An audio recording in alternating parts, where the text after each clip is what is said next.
At the top of the hour, here we are once again to bring you what's making headlines in News Tonight. My name is Patricia Lokoma.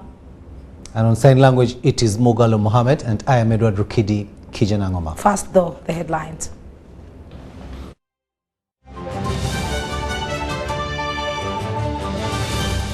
Mutebi marks 26 years on the throne. UPDF retires 756 soldiers. Eluelu attacks media and professionalism. And in High Court, Stella Nyanzi must face verdict.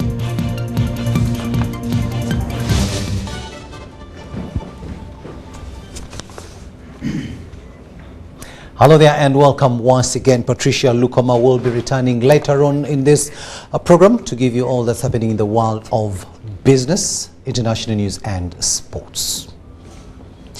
President Yoweri Kaguta Museveni, currently in southwestern Uganda on a job and wealth sensitization campaign, has commissioned the newly built roads within Kabale municipality of Kabale district in Kigezi sub-region. Now, the roads were constructed under the government of Uganda and the World Bank efforts through the Urban Support to Municipal Infrastructure Development Project, USMID. The project aims at improving the road network in the new municipalities across the country. Addressing Kabale residents at the launch ceremony today, President Museveni asked all leaders from Kigezi sub-region in southwestern Uganda to spread the gospel of commercial agriculture, adding that once villages are empowered to produce food, automatically cities will also grow in response.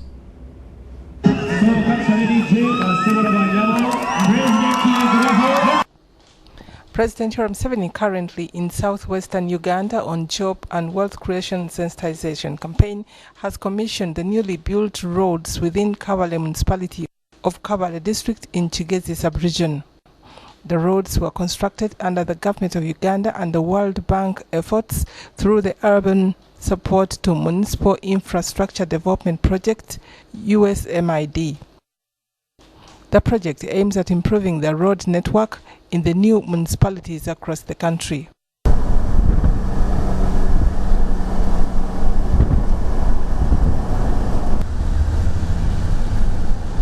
Addressing Kabale residents at the launch ceremony today, President Museveni asked all leaders from Kigezi sub-region in southwestern Uganda to spread the gospel of commercial agriculture, saying that once villages are empowered to produce food, automatically cities will also grow in response. Kabale municipality receives 13.5 billion Uganda shillings support from the government of Uganda together with the World Bank to develop roads infrastructure along with other related infrastructural amenities. The roads that total 3 kilometers include Chigonji, Nyerere Avenue, Bank Lane, Keira and Nkunda.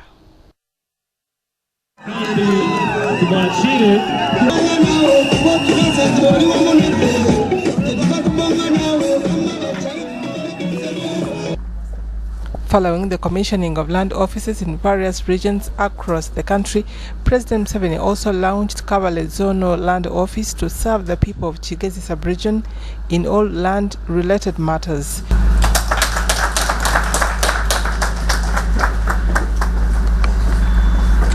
He handed over land titles to some beneficiaries.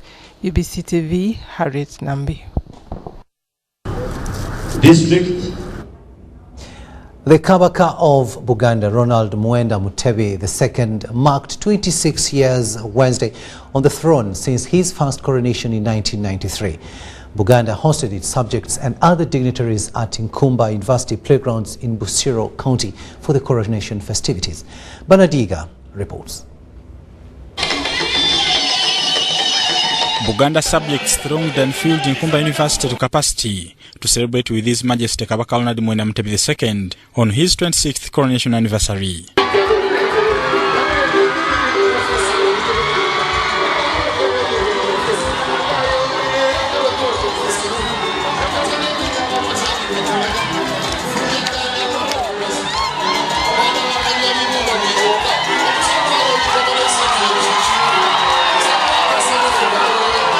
at 11:30. The Buganda Premier and other dignitaries welcomed the Kabaka amidst chants and rhythmical drums.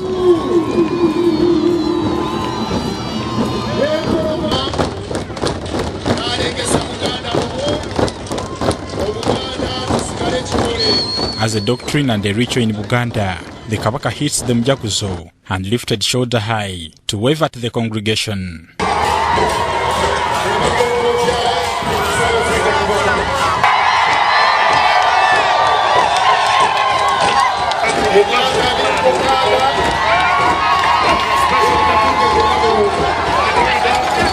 The Katikiro Charles Peter Maiga claimed and reported immense cases of land grabbing in Uganda and asked the Kabaka to intervene to fight land irregularities. Katonda twongera okumusaba atuyambe ensonga za Buganda semasonga ettaano tuzituukeko zonna ku mulembe guno omutebi okunyweza okukuuma n'okutaasa Namulondo okugaba n'obuyinza mu nkola eya federo. The Sultan of Sokoto from Nigeria, Muhammad Saad Abubakari, applauded Kabaka Mutebi for tireless efforts towards humanities to his subjects. You have to continue to strengthen the Kabaka's hands, to strengthen the cultures of these people here, because our cultures are very important to us, and we must always maintain our cultures above any other thing. We must never dwell with our cultures, no matter where we find ourselves. In his speech, His Majesty the Kabaka advised the kingdom to continue growing coffee for a better livelihood. N'olwekyo nkubira abantu baffe wonna omulanga buli omu waali okwongera okusimba emmwanyi. Vice President Edward Kiwanuka II represented President Museveni, who gifted the king with 50 million Uganda shillings worth of cows. We thank Uganda Kingdom for mobilizing the community to work hard and improve household income. I urge the population to participate in the drive to eliminate poverty from our households through commercial farming enterprise. Representatives of other kingdoms wished Kabaka farewell on his 26th coronation anniversary. The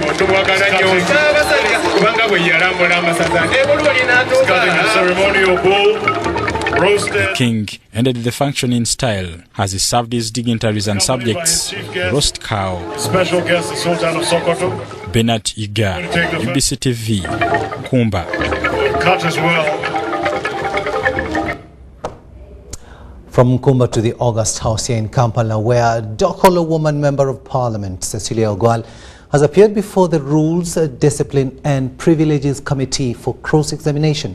Cecilia Ogwal and 3 others appeared for cross-examination on the indiscipline case before the committee, where General Eli Tumwine is alleged to have intimidated her.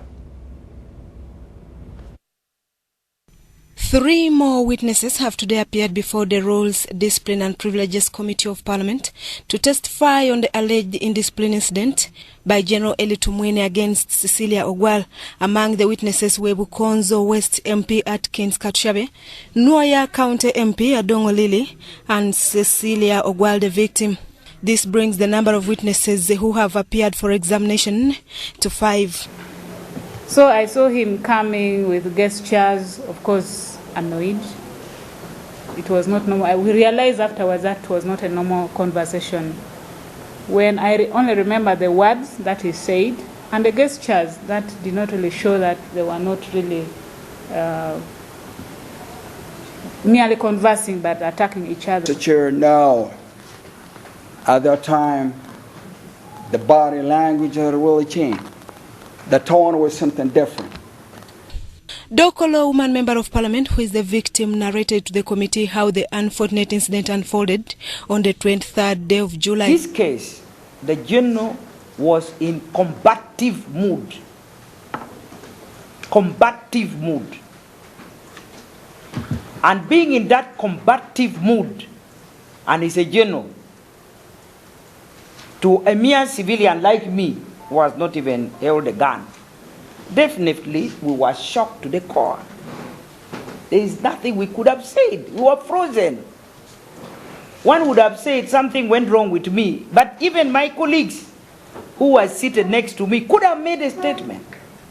But we were all frozen with shock.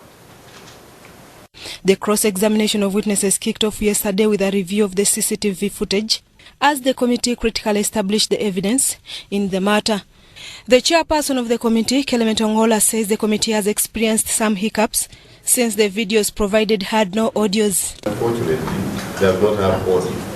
So all we see are people moving and gesturing, but there is no audio. They are gestures. And the committee would really appreciate if you could take us through what transpired in the lobby at the time that the general walked up.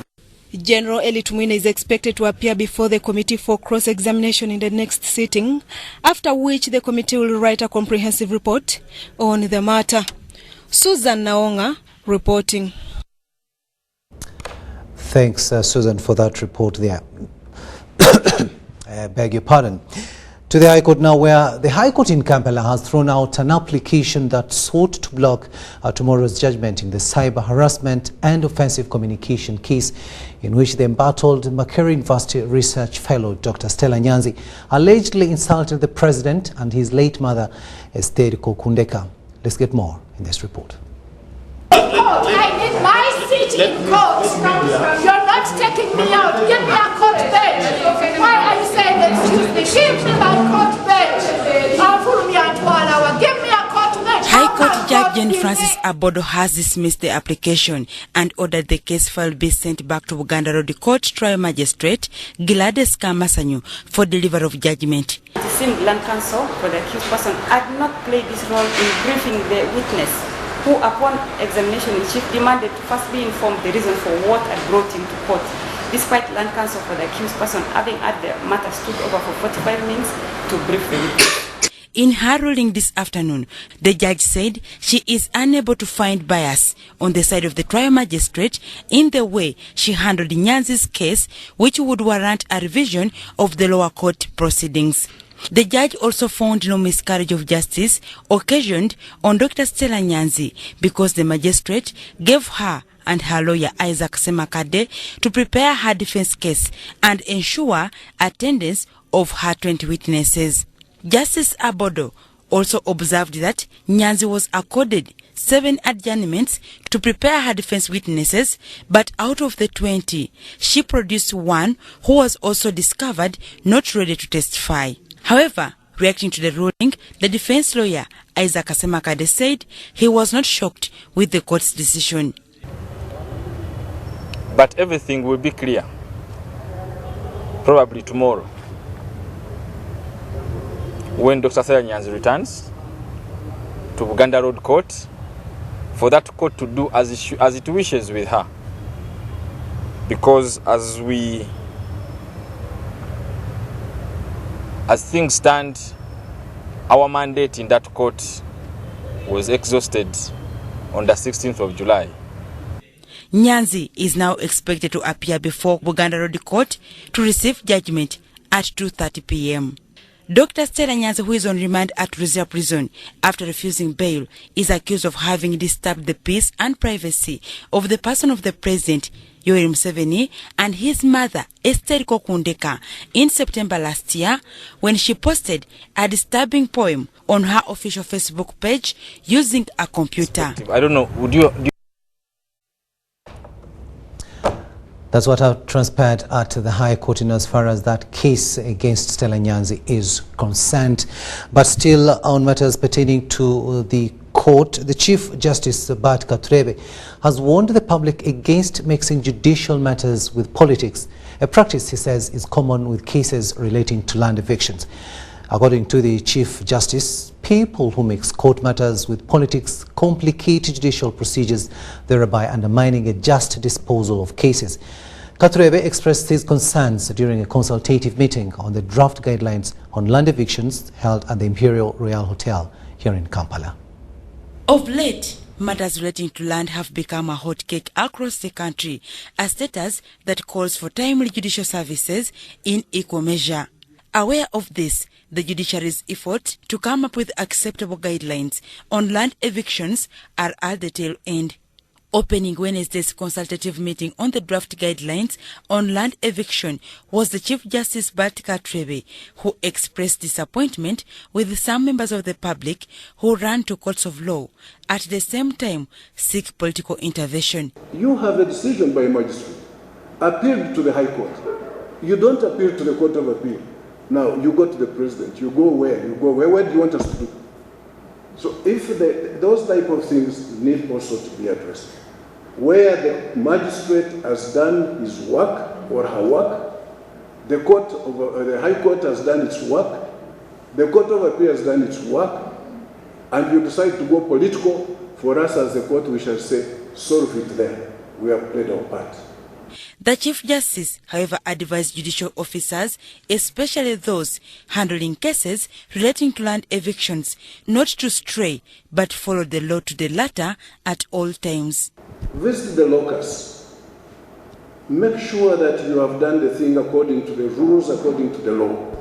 Your decision may be criticized, but it will be easier for us to. Katrebe categorically called on government to expedite amendments in the land law to include provisions guiding on how evictions should be handled without causing harm to anyone. To amend the land law and put in what you call guidelines should be substantive provisions of the law, which will affect government leaders, the courts, the bailiffs, the community. Representing the Minister for Lands, Betty Amongi, was the Permanent Secretary, Dorcas Okalanyi.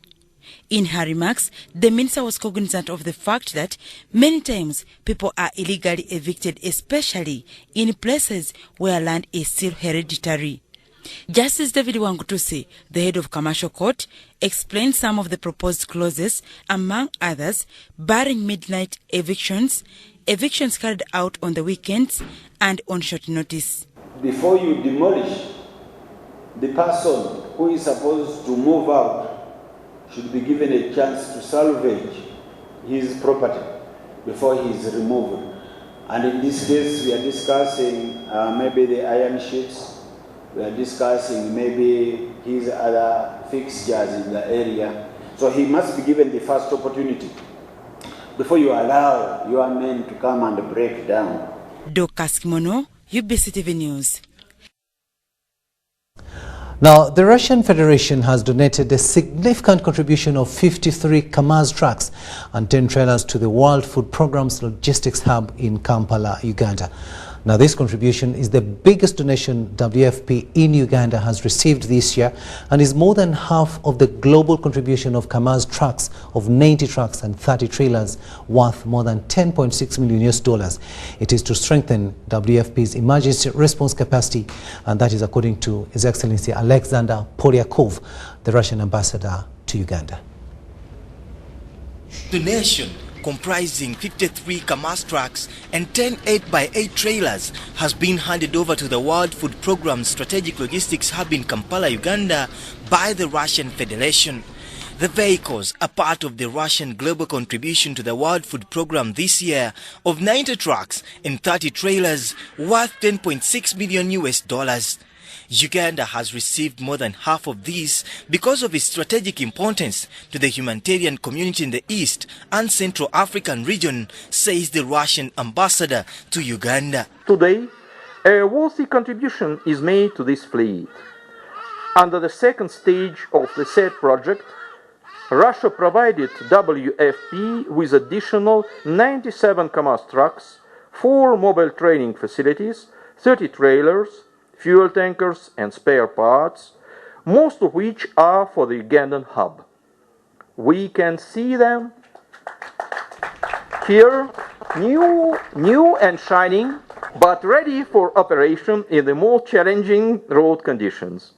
I am confident they will prove to be beneficial to the region, meet all needs of the global truck fleet, help a lot of people to survive in the coming years, and address the plight of even more those in need. According to World Food Programme, these heavy trucks with a transportation capacity of 10 to 14 metric tons are crucial to transportation of food to areas that are remote, insecure, and lacking in infrastructure where commercial capacity is less. There are places where the transport sector is not prepared, either because the margin of the profit that is not so good for them, or it is so risky to go, or they do not have even the trucks. How strong we will be able to reach the furthest to reach and the far to reach. So that is basically the South Sudan, the countries we are really targeting: Congo, South Sudan, Central African Republic. Those are the most affected. Honorable Engineer Hilary Onek, Minister for Relief, Disaster Preparedness and Refugees, appreciated the gesture and promised Uganda's continued support to the stability of the East and Central African region. We shall continue our effort to support our neighboring countries to also stabilize and ensure that our relationship becomes just be resolved into trade relationship, other than always having conflicts around. Uganda is host to one of the largest refugee population in the world and ranks #1 in Africa. According to the Office of the Prime Minister of Uganda and the UNHCR data as of 31st May 2019, there are 1.28 million refugees in Uganda, mainly from the South Sudan, Democratic Republic of Congo, Burundi, Rwanda, and Somalia. David Matovu reporting for UBC in Kampala. The next one to Bombo now, where 750 UPDF retirees have commenced their retirement journey after an official send-off this Wednesday afternoon. Now, during the ceremony at the Land Forces headquarters in Bombo, the Commander, Land Forces Lieutenant General Peter Elwelu, commended the retirees for their patriotic contributions to the country. Philip Aguta has more.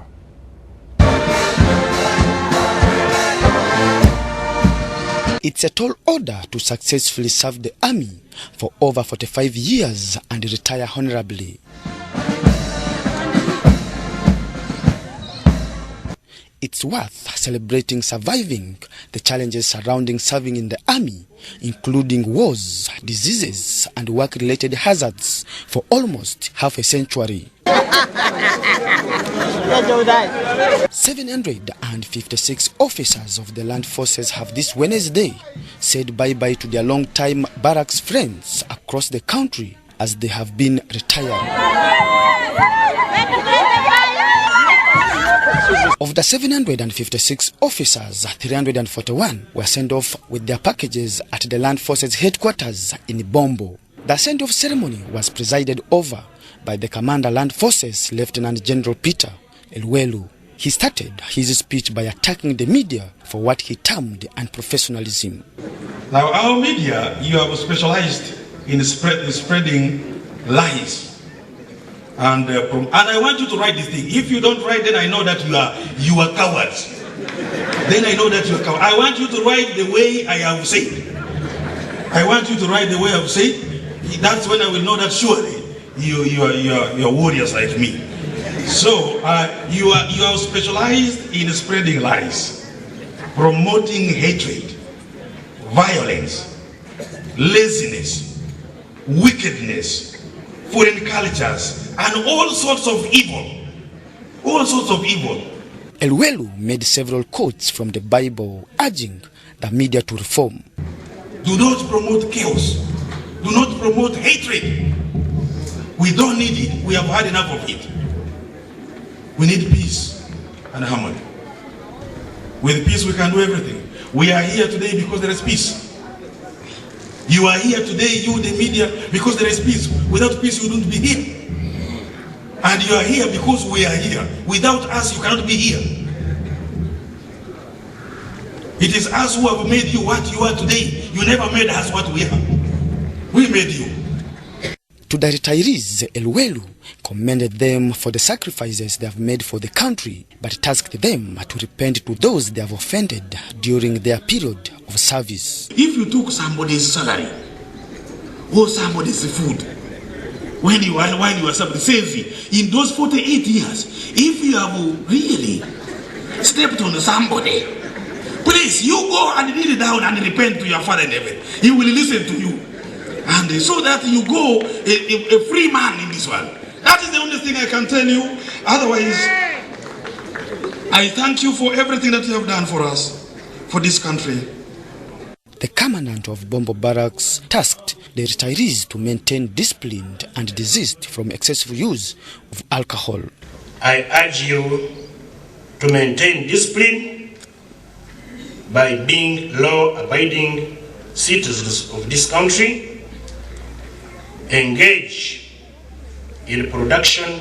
The retirees applauded the UPDF top commanders for the opportunity to serve. I live there a very rich legacy. I am basically an engineer in a helicopter, and we have left Air Force a stronger force than when we joined it. I believe that the many years that I've served, this is a lesson to some of our colleagues who are remaining. I'm very, very happy to have gone up to this extent, to live the army without any crime. I've done various contributions. One, for example, I'm retiring when I'm from Uganda Air Force College. I've been their research officer. There's always time to join the army, time to fight and serve, and time to leave the army. For the 341 officers here today, it's time to go home. For UBC tonight, I am Philip Aguta in the Bombo Barracks.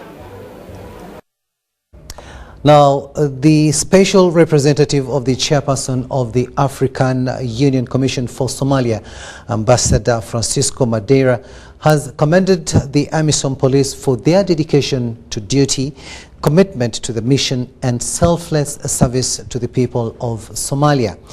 Ambassador Madeira was speaking in Mogadishu during a ceremony to award medals to 160 formed police unit officers from Uganda who have finished a year-long tour of duty in Somalia. Now, while on deployment in Somalia, the unit worked on securing vital government installations, explosives disposal, among others.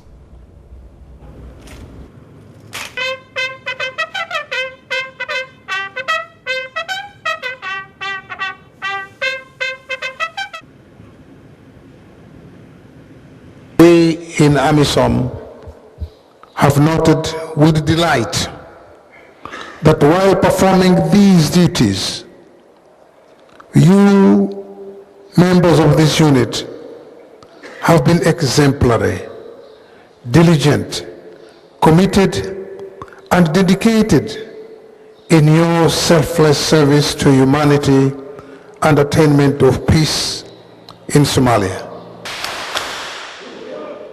In this regard, AMISOM extends her hearty congratulations to the officers and men and women of this unit. And I am impressed by the professionalism, bravery, and discipline of these officers from Uganda. To serve as peacekeepers in a hostile environment like Somalia calls for individual sacrifice and tenacity. And congratulations to those policemen and women who have put Uganda's map on the international scene. Now, the Executive Director of Uganda National Roads Authority, Allen Kajina, has blamed the current landslides and floods in Bundibujo district on deforestation. Kajina was in Bundibujo to assess the extent of damage on the road and bridges caused by the heavy downpour that started on the 20th of July 2019. She interfaced with residents around Chabi Bridge that was destroyed on Tuesday, promising to have their infrastructure repaired in the shortest period of time. Now, she was accompanied by the technical team from UNRA and the RDC Bundibujo, whom she tasked to enforce a law deterring residents from cutting trees. Take a watch. Higher up the hill, the trees have also been cut. and there are big landslides, and that one even worse has boulders. Stones are coming down. You see them on the road. So the whole issue of land use must be discussed at national level to see how to conserve the environment to protect lives.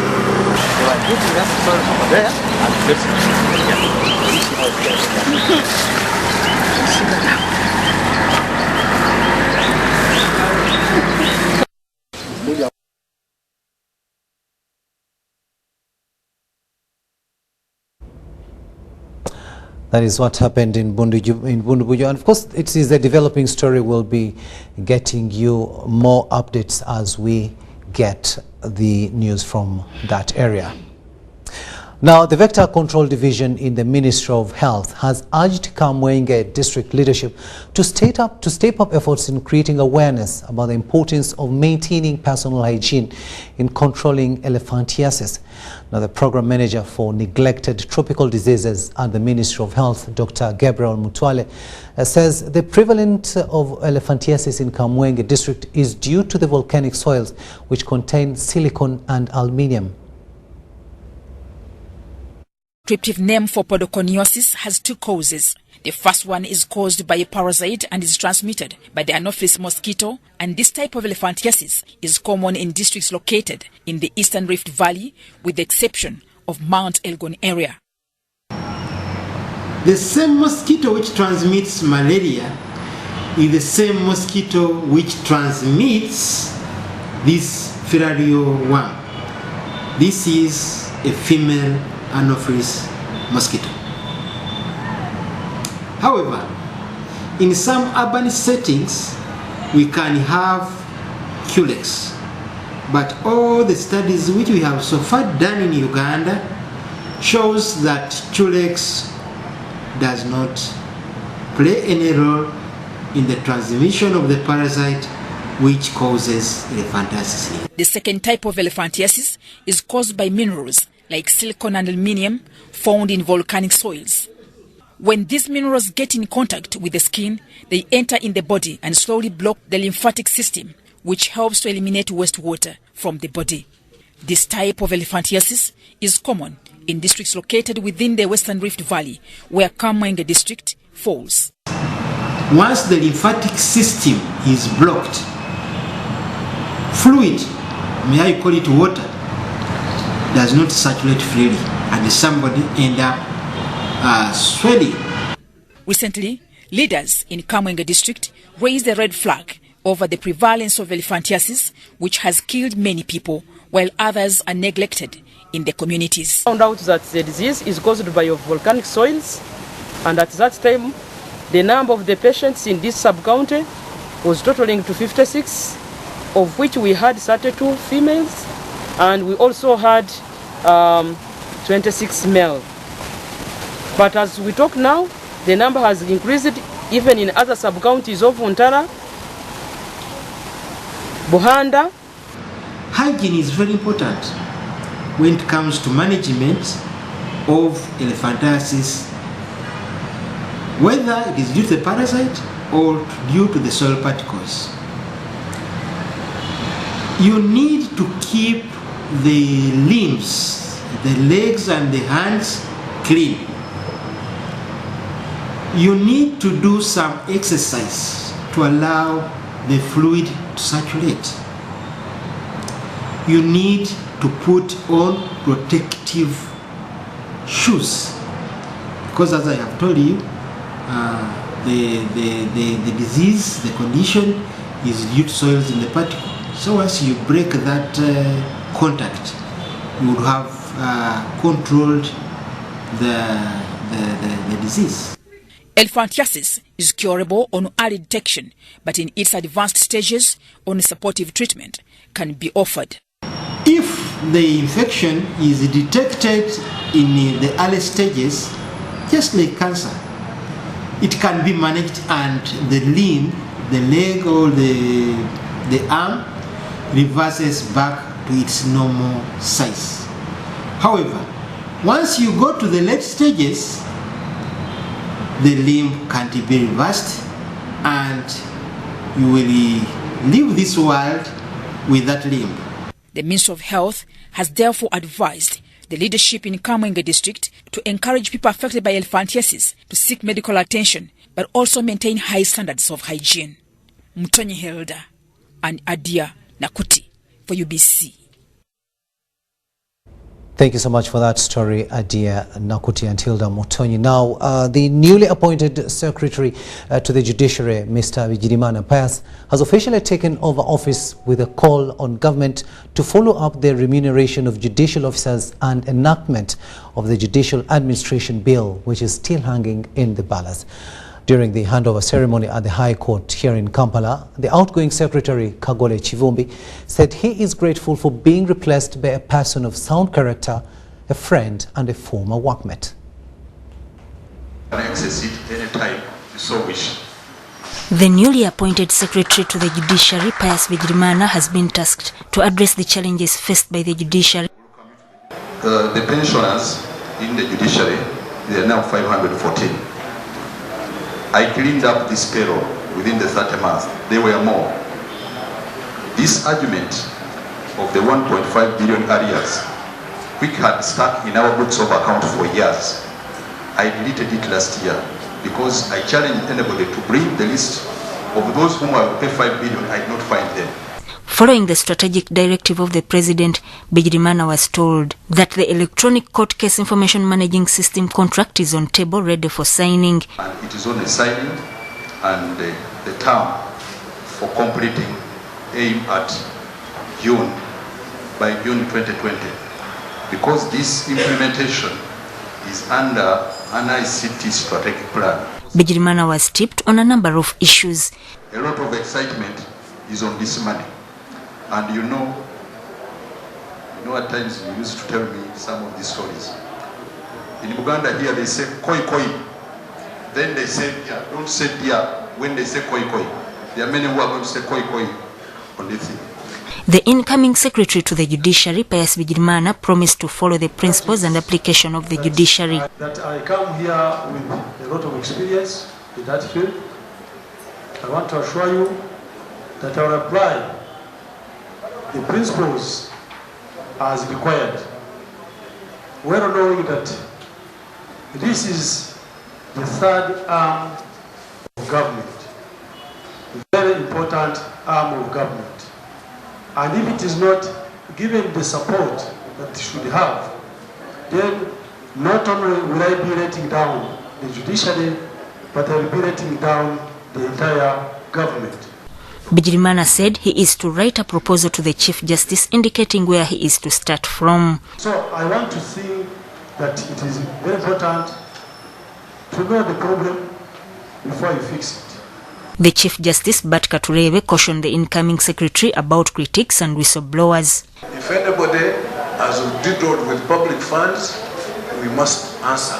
There's no compromise about that. But these underhand things to tarnish people's names and image and bring down the whole institution, even those who do it must remember. If the judiciary go down, you go down with it if you are a judicial officer. That's us. Katurebe thanked Mr. Kagole for the work done in transforming the judiciary, but was concerned about the dragging of judicial officers in the mud. He acknowledged that the coming of the new secretary is at a great timing.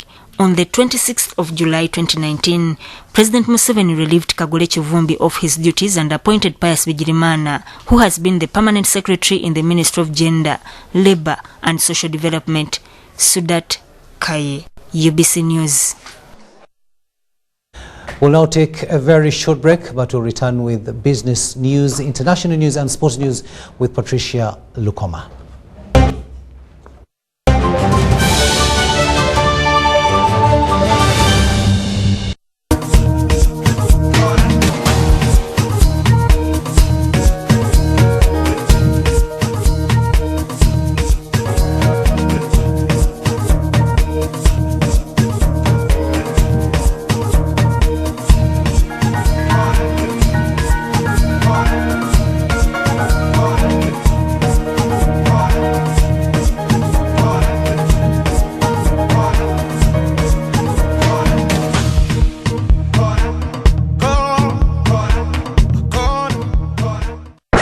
Have you heard? Echoto Cultural and Food Festival brings all cultures together with all types of food for fun-filled moments. This is an amazing opportunity to find all Ugandan foods alongside those of international community in one place at the Uganda Museum from Friday 9th to 11th August 2019. Entries 10K with a food coupon and free for kids. An opportunity to test different foods for Baganda, Acholi, Bachiga, Chinese chapati, Ethiopian injera, Nigerian fufu, among others. Sponsored by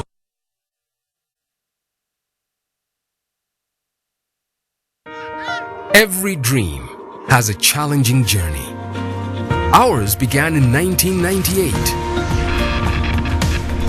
with a mission to drive the development of a robust communications sector in Uganda. We created structures to champion the dream. We've evolved, made discoveries, supported great minds, empowered Ugandans, and fostered a vibrant culture, enabling communication for all. Down the years, we've created memories and networks, uniting generations and building great partnerships. Together, we can go even further. UCC, celebrating 20 years of achievements. Have you completed Senior 4 or Senior 6 and you want to do a 2-year certificate or a diploma course? Makerere Institute for Social Development, an affiliate to Makerere Business School, offers programs in accounting and finance, business administration, procurement and supplies management, social work and social administration, information technology, counseling and guidance, human resource, project planning and management, journalism, secretarial studies, and many others. We are located on Apollo Kegwa Road next to Oilcom Petrol Station with a UBTEP Center number.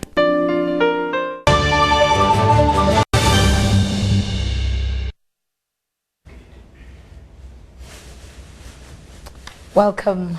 42 minutes past 10 o'clock. It's time for business, and we start off with water transport, where a World Food Program has saved over $2 million in the last 12 months by utilizing the Central Corridor through transporting humanitarian aid from the port of Dar es Salaam by rail to Mwanza and ship to Port Bell, Uganda. The humanitarian organization has significantly reduced its transport costs by close to 50%. According to General Katumba Wamala, the State Minister for Works, World Food Program's success confirms the viability of the Central Corridor. This is the 43rd voyage of the United Nations World Food Programme consignment from Tanzania's Dar es Salaam port through Mwanza to Port Bell in Luzira, Kampala. The southern route that has been dormant for over a decade seems to be the preferable route for WFP, which is involved in humanitarian food supply across East and Central Africa. The ability in the last year to use this rail link has saved WFP over $2 million. That's the ability to feed 9 million people for one day. So this is a huge savings for us. We've just had a wonderful voyage. We left Mwanza at about 1 o'clock yesterday afternoon. We were estimated to arrive at 10 and we landed at 10:15. So not only is this a wonderful way of transporting commodities between Tanzania and Uganda, it's a very efficient service. And this is what really attracted WFP to work with the railways on both sides of the border. Although marine transport is cheaper compared to both rail and road, its uptake in the region is still below par, says General Katumba Wamala, the State Minister for Works. While receiving the consignment of food at Port Bell, General Wamala urged the private sector to embrace water transport and also utilize the Central Corridor. The only challenge which we still have is we need to encourage our people so that we have goods in and out. Not only goods in, but then no goods out. So we should have the business community to see how to exploit the relationship between the two countries. His sentiments were re-echoed by the Tanzanian delegation headed by Aziz Mulima, the Tanzanian ambassador to Uganda. Apart from the current railway lines, Tanzania is building the standard gauge railway from Dar es Salaam to Mwanza, which will reduce time and cost of transportation cargo to Uganda. And On this particular standard gauge railway, the Tanzania is going to put up the electric train, and the distance from Dar es Salaam to Mwanza will be about 10 hours. Sasa hivi tunaunda meli kubwa sana Tanzania mpya kwa ajili ya abiria. Currently in Dar es Salaam as well as Mwanza, we are rehabilitating some ships as well as building one new big one. When all that is done in the coming months, just be assured that we'll also be able to transport the public. Ukishaisha na imani kwamba hata usafiri wa abiria utaanza. The southern route has proved beyond reasonable doubt that it has an enormous potential to unlock trade between Uganda and Tanzania and other destinations in the region. For quite some time it had been the talk of reviving the Central Corridor. But now is walking the talk. Dennis Igoa for UBC News at Port Bell, Luzira. Sure. Now, in a bid to curb emerging threats to Uganda's wildlife, Uganda Wildlife Authority has embarked on a media sensitization drive to ensure that the public can contribute towards conserving the country's flora and fauna. Enhancing the organization's mandate of conserving Uganda's wildlife resources, because that's largely what we do. That's why we exist. The rest can come as secondary, but clearly we exist to conserve Uganda's wildlife resources. Besides the adverse effects of climate change, Uganda's wildlife is posed with various threats that are likely to cause extinction if not curbed. It is with this challenge that the Uganda Wildlife Authority is embarking on various measures that mitigate these threats, especially those of a growing human population, that has led to infringement on wildlife. We have crocodiles in the water. There have always been crocodiles in the water. But how come we are seeing more cases of crocodiles killing people, eating people in Lake Victoria? It's not that the crocodiles have been introduced in Lake Victoria, no. It's because the food for these crocodiles has dwindled. People have used poor fishing methods. They have finished all the fish. The crocodiles have nothing to eat. So if they can grab somebody who is fetching water or who is swimming, it becomes easy prey. So those are all the effects of man's activities that are causing the human-wildlife conflict. A few months after Bugoma Forest was threatened to be cut for sugarcane growing, the Electricity Regulatory Authority, on behalf of Bonang Power Energy, also released a notice to establish a hydropower plant at the Murchison Falls, a move which the Wildlife Authority advised against. That when the falls have gone, you have lost them for good. Okay? Is that what we want to do? And I don't want to start the debate here in the press, because as I said, we have engaged the Electricity Regulatory Authority. We have given them our reasons why action should not be developed into a hydropower station. One is that we already have Karuma. Karuma is 600 megawatts. They will be putting it on the grid later this year. We already have more electricity than we can use. Should we add more? Question for you. And should we destroy one of our key attractions in the country? Question for you. To attract investments in the national parks, concessions were awarded to various investors. However, efforts to invest have also been derailed. Of course, we are hoping that the new space for giant concessions will go up. But the challenge that is there in the sector is that prospective developers, concessionaires, and investors in the parks may not have been able to access affordable financing to enable them to develop in these parks. So many of them again, we are going ahead to terminate and hoping that those that will get will be new developers. So there is a bit of speculation when it comes to constructions in the park by investors. With 10 national parks and 12 wildlife reserves under its jurisdiction, Uganda Wildlife Authority's role in managing the country's wildlife has made a significant leap in the effort to save the flora and fauna. For UBC Business, Wadulo Makano. time for us to see what's happening on the financial markets. Let us start with the forex there to see how the hard currency is kicking the shilling. As you can see, the shilling against the dollar, it is standing at 3,695.63, 3,705.63, buying and selling respectively. And as you can see, a bit of domination there with other currencies. Quickly onto the stock market. And on the stock market, Stanbic Bank Uganda Limited, they're trading at 29 shillings.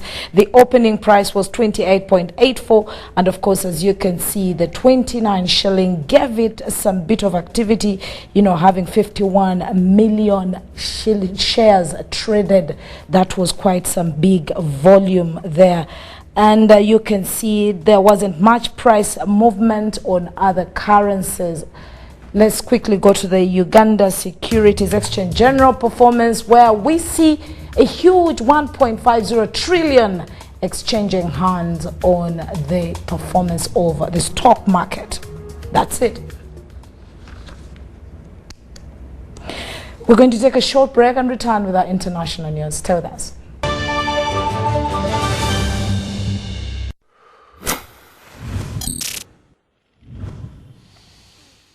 Nabubi yazimba kumutyo muwanvu enkuba yatonya nabubi yakwa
Ekyama kya Busoga kino nga ni Kagulu Rock nkola olusozi olw'ekagulu mu igombolola ly'ekagulu mu disitulikiti ey'Ebuyende. Ida tuninira olusozi olw'ekagulu ni Pulezidenti wa Uganda Yoweri Kaguta Museveni ng'akyaziibwa Isaifu ky'abazinga wa Busoga William Wilberforce Kadumbula Gabula Nalyopo wookuna ne Sipiika wa Paalamenti Maama Rebecca Itwala Kadaga era ng'empiya bukalina obuteereyi bwawo obw'okuwangulibwa abonabona nga banina olusozi luno baalutuuka ku ntwiko. Oyina kuba ng'osobola okubona Busoga okuva yava okutuuka yakanga olengera ebibira olengera ensozi edindi agayanda n'omwiga Kiiro ogusinga obuwanvu munsi yonayona. Kagulu nkola olusozi lwa byafaayo ng'Omusoga eyasooka yava e Bunolo wano niwe yatuukira. Oyitaabo n'empuku mwe yasulanga niwe yalimiranga ennimiro de nga bino byonna bya bwereere. Abantu okuva e Bule n'Ebweya bali kwekonda okuyida okubaawo okunina olusozi luno weenaba omu ku abo. Bino byonna byakubaawo olwa Mukaga ngena ku mwezi 17 omwezi ogw'omunaana omwaka 2019.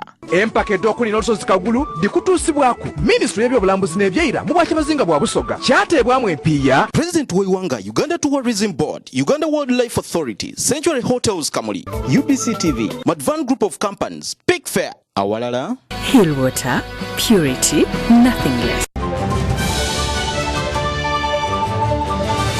Brought to you by Bet with 1xBet.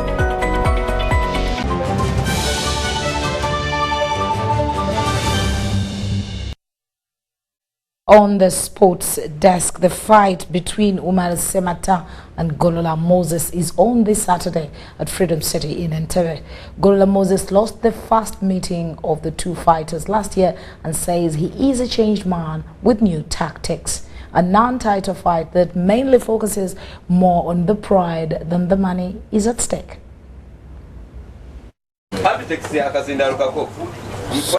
Nebaza nnyo bakama bange bakochi manyi bakama kati nabakama bange naye ranga mukimanyi essaawa gye tulinda essaawa As you see, I have trained. I've done everything. Time will tell. Fight yaggwa enazanya ne Moses Golovu bigambo natukakasa mbu twali tulina kuzanya rounds 15 twali tulina kuzanya paka ku macha simanya justice simanya sele byonna nabyogera ne this time Gola Moses of bigambo round esooka tagisuka ereke motoka namba ne this time round esooka Gola Moses of bigambo tagisuka insha Allah mwebale nnyo.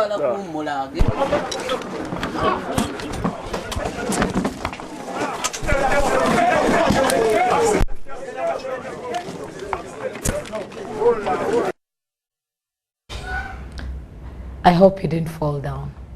Now, moving on, residents of Kampala district are bracing for the inter-parish football and netball gala that's expected to attract more than 100 teams. It will be hosted at Nashivobo Blue Primary School next month. They know sport is the single most crowd puller and plays a big part as a mobilization tool for any purpose.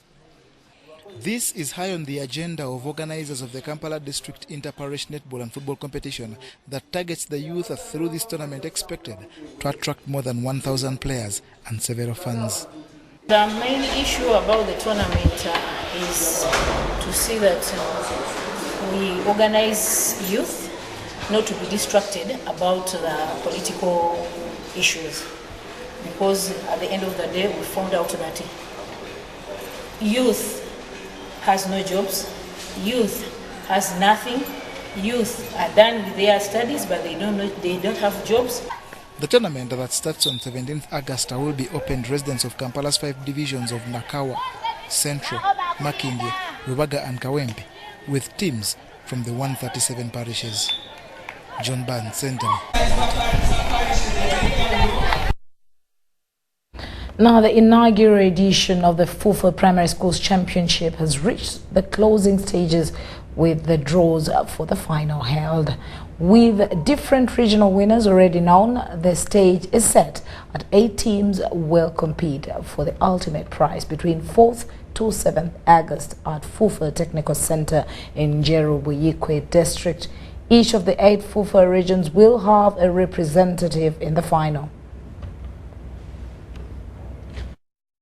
Remember, this is size 4, not size 5. So for us it's the beginning, but we are excited with the first edition. Normally the beginning of things are always very hard. But when we begin the way we began, we are really very excited and we think this tournament is going to be a huge success. The objective of the tournament is to cultivate interest in younger people to love the game of football. Because whether you're going to be a referee or an administrator or a coach or even an elite footballer, you should have the interest. And the right age of picking the interest is primary school. If we don't get these kids at this age loving the game of football, it may be difficult at a later age, even to be fans. So we think that by playing this competition, our objective is not only to find footballers, but to provide mass football, cultivate the interest of the game of football in the children when they are still at the right age. Our objective also to provide skills at the right age. There are certain things you cannot learn at a certain age. We believe that by doing this, by having very many kids playing football, it will give an opportunity to talent that is hidden wherever it is to be developed at the right age. Of course, there is more involvement on top of the players. There are going to be more parents involved. There are going to be more coaches involved. There are going to be more referees involved. So it's a big multiplier effect. And in basketball, the Federation of Uganda Basketball Association has suspended players involved in an altercation